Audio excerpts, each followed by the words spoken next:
اور معاشرے کا کتنا کمینہ شخص ہے وہ جو کسی کی بیٹی کو اس لیے تنگ کرتا ہے کہ وہ جہیز نہیں لے کے آئی، یا وہ اس کی خواہش کے مطابق، اس کی توقع کے مطابق جہیز نہیں لائی۔ شریعت اسلامیہ نے تو نکاح کو آسان قرار دیا، اور یہ جو ہم اتنی لمبی چوڑی باراتیں لے کر کے چلے جاتے ہیں بیٹی والوں کے گھر میں، تو اسلام میں تو اس کا ایسا کوئی تصور نہیں ہے۔ 500 600 لوگ بیٹی والوں کے ہاں چلے جاتے ہیں، اور جس طرح کسی محاذ پہ جا رہے ہیں۔ نکاح فی المساجد کا رواج اگر ڈالا جائے تو ہماری زندگیاں سوکھی ہو جاتی ہیں۔ یہ جو مروج سلسلہ ہے، اس سے غریب لوگ تو پریشان ہیں ہی، امیر لوگ بھی سکھ میں نہیں ہیں۔ آج 1 کروڑ روپیہ شادی پہ خرچ آ رہا ہے، اور جس کی 4 بیٹیاں ہیں وہ ساری زندگی اسی کام میں ہی لگا رہتا ہے۔ اور غریبوں کی زندگی تو اجیرن ہے۔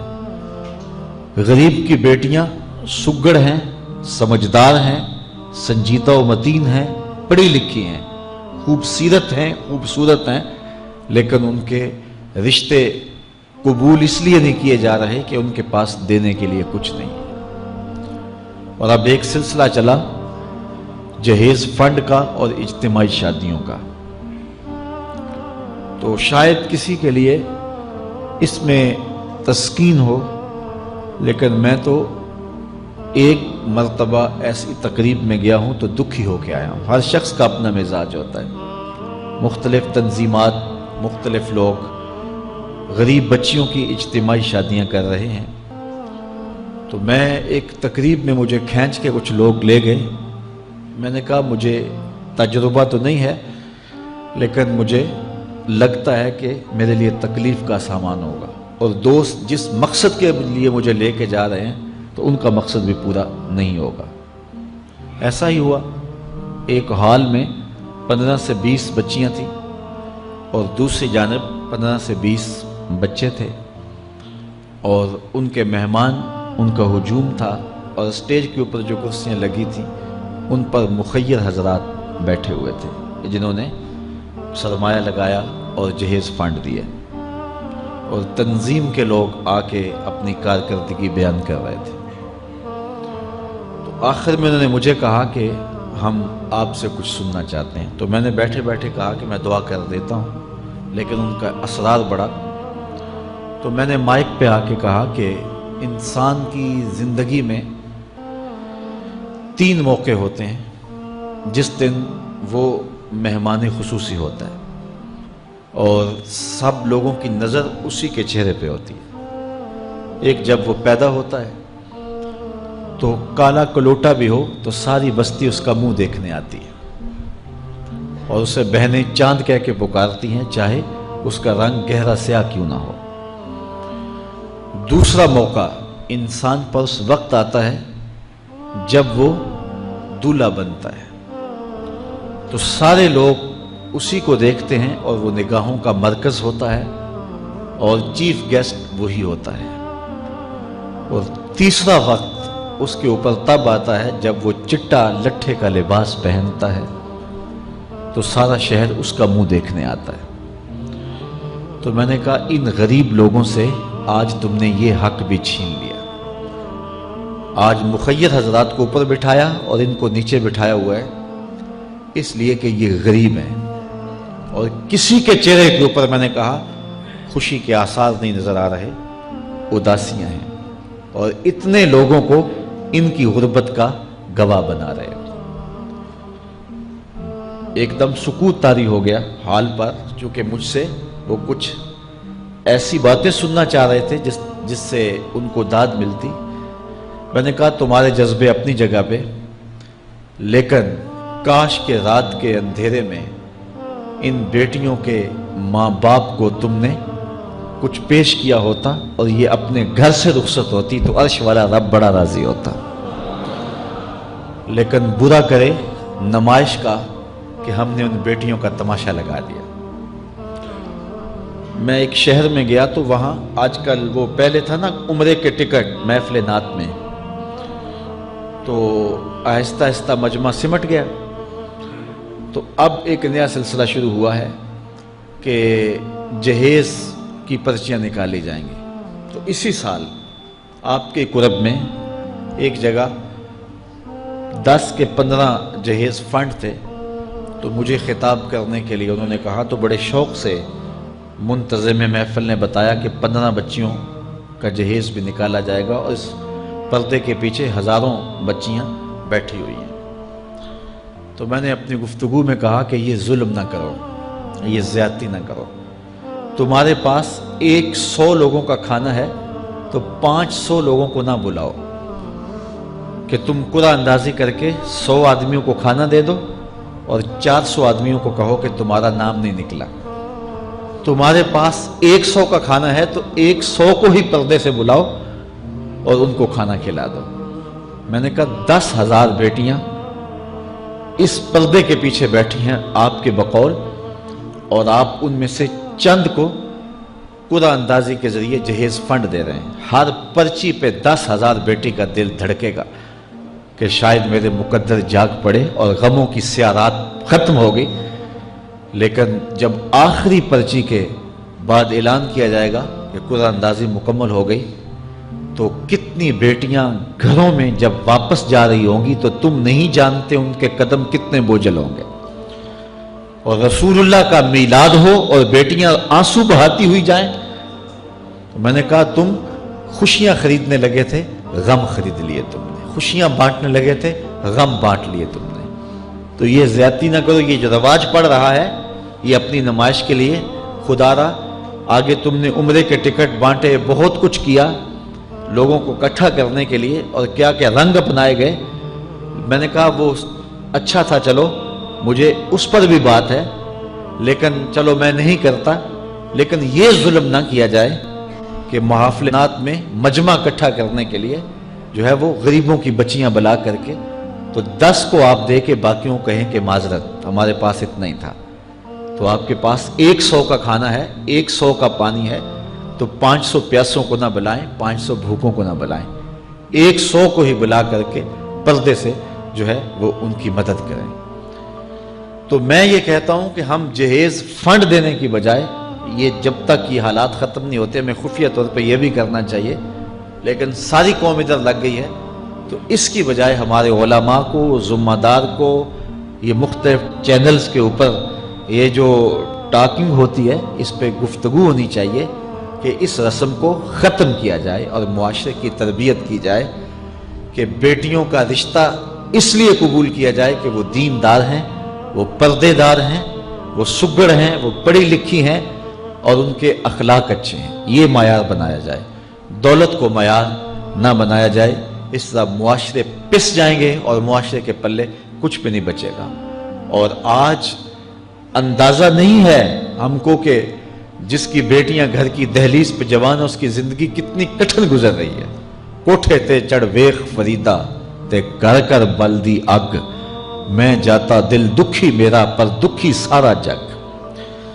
تو پورا معاشرہ اس وقت اس اذیت سے، اس کڑن سے گزر رہا ہے کہ بیٹیاں جوان ہیں اور رشتے نہیں مل رہے، اور پھر اگر رشتے مل رہے ہیں تو بیٹے والوں کے نخرے ہی بڑے عجیب ہیں، اور پھر جس طرح وہ بیٹیوں کو، غریبوں کی بیٹیوں کو لونڈیاں بنا کے اپنے گھروں میں رکھتے ہیں، تو یہ ایک الگ درد کی اور دکھ کی کہانی ہے۔ میرے پاس لوگ آتے ہیں، دعا کیجئے، کاروبار نہیں ہے، معاشی بحران ہے، مالی پریشانیاں ہیں، بچے کے امتحان سر پہ ہیں، بہت سارے مسائل لے کر لوگ آتے ہیں، لیکن کوئی نہیں، لوگ حوصلے سے مصائب کا مقابلہ کرتے ہیں، کاٹتے ہیں۔ لیکن کچھ لوگ آتے ہیں دعا کے لیے تو بات کرتے ہی آنکھیں چھلکنے لگتی ہیں اور میرا دل بھی قابو میں نہیں رہتا۔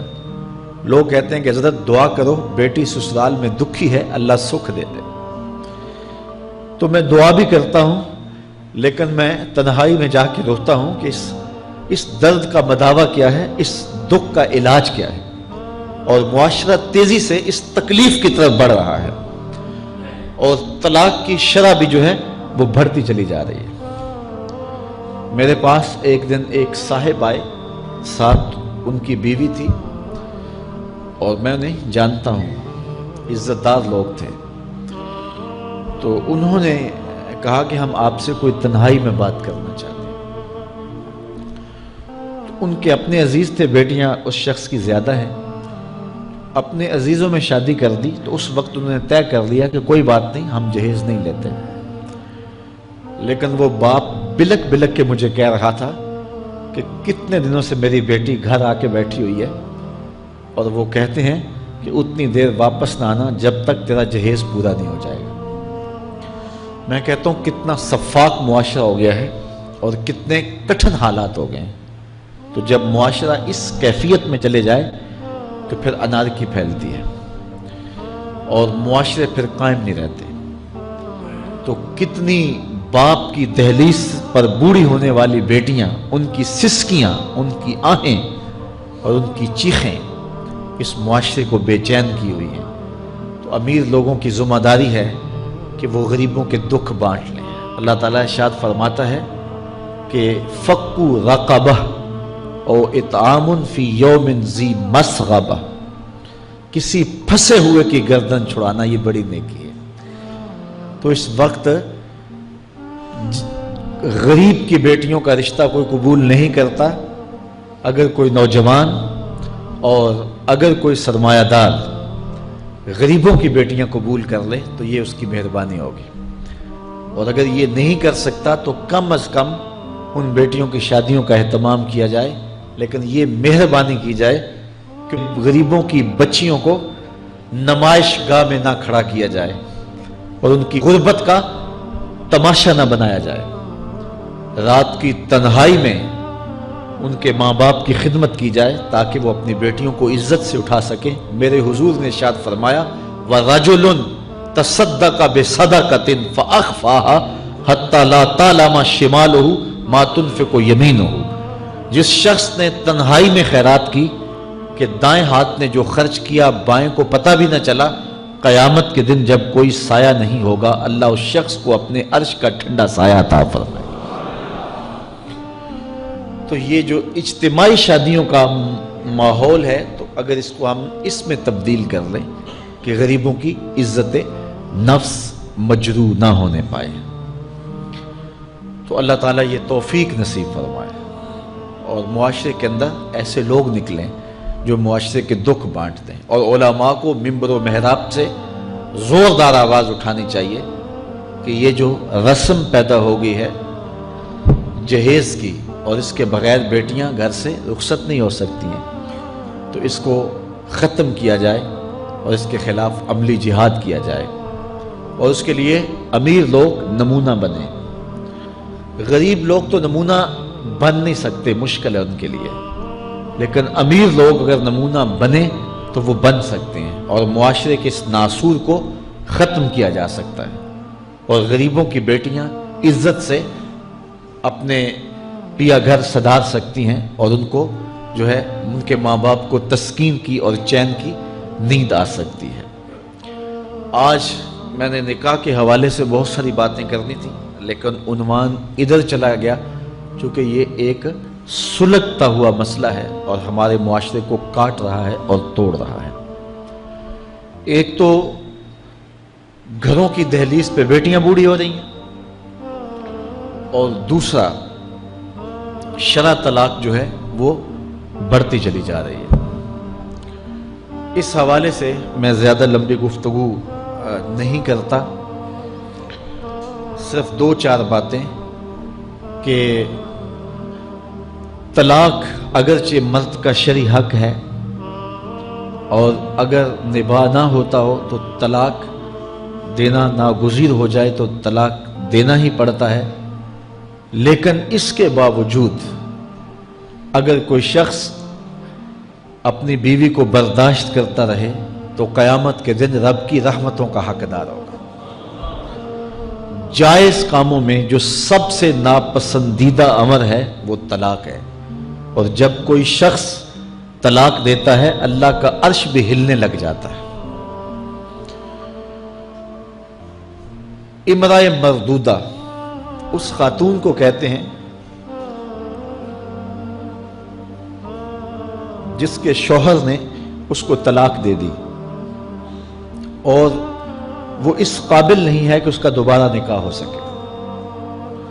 پہلے ہی بڑی مشکل نکاح ہوا تھا، بدصورت تھی، جہیز نہیں لا سکی تھی، تو پہلے بڑی مشکل نکاح ہوا تھا، اب طلاق ہو گئی تو اب تو اور زیادہ ہی مکان مشکل ہو گیا. تو وہ اپنے باپ کی دہلیز پہ بیٹھ گئی. آگے نکاح کا ارادہ بھی نہیں ہے چونکہ امکان باقی نہیں ہے. تو اس عورت کو شریعت میں کہتے ہیں امرأہ مردودہ، لٹائی گئی خاتون. حدیث میں آتا ہے کہ کل اس خاتون کے باپ کو اس کے گناہوں کی وجہ سے جہنم کا حکم ہوگا تو یہ جہنم اور اپنے باپ کے درمیان آڑ بن کے کھڑی ہو جائے گی اور رب سے بحث کرے گی کہ میرے مالک تو نہ مجھے عقل دی نہ تو نے مجھے شکل دی. سسرال نے قبول نہ کیا اور خامن نے دھتکار دیا. یہ ایک بوڑھا باپ ہی تھا جو مزدوریاں کر کر کے میرا پیٹ پالتا رہا. اس کے بڑے گناہ ہوں گے لیکن مالک میں تو اس کو جہنم میں نہیں جانے دوں گی. اللہ سے لڑائی کرے گی، بحث کرے گی، اللہ اکبر، الجھاؤ پیدا کر دے گی. حدیث میں آتا ہے اللہ اس خاتون کی سفارش مان کے اس کے بوڑھے باپ کو جنت عطا فرما دے. اگر طلاق دینا ناگزیر ہو جائے، بہت ضروری ہو جائے طلاق دینا اور اس کے بغیر کوئی دوسرا راستہ نظر نہیں آ رہا تو پھر بھی 3 طلاقیں اکٹھی نہ دیں. ایک طلاق دے دیں اور ایک طلاق دینے کا فائدہ یہ ہوگا کہ 3 مہینے کے بعد عورت فارغ ہے، آگے نکاح کرنا چاہے تو کر سکتی ہے. لیکن اگر 3 ماہ کے بعد، 4 ماہ کے بعد، سال کے بعد، 2 سال کے بعد اس نے آگے نکاح نہیں کیا تو دوبارہ ان کا پروگرام نکاح کا ہو جاتا ہے تو پھر واپس آنا آسان ہوتا ہے. تو لوگ یک مشت 3 طلاقیں دے دیتے ہیں اور پھر مسئلہ پوچھتے ہیں.